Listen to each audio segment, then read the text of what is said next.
श्री रामरक्षा स्तोत्र. श्री गणेशाय नमः.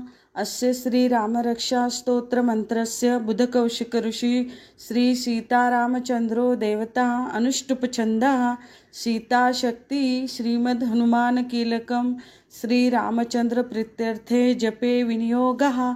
अथ ध्यानं ध्यायेदाजानुबाहो धृतशरधनुषं बद्धपद्मासनस्थं पीतं वासोवसानं नवकमलदलस्पर्धिनेत्रं प्रसन्नं वामाङ्कारूढसीता मुखकमलमिलल्लोचनं नीरदाभं नानालङ्कारदीप्तं दधतमुरुजटामण्डनं रामचन्द्रं चरितं रघुनाथस्य शतकोटिप्रविस्तरम् एकैकमक्षरं पूसां महापातकनाशनं ध्यात्वा नीलोत्पलश्यामं रामं राजीवलोचनं जानकीलक्ष्मणोपेतं जटामुकुटमण्डितं सासीतूणधनुर्बाणं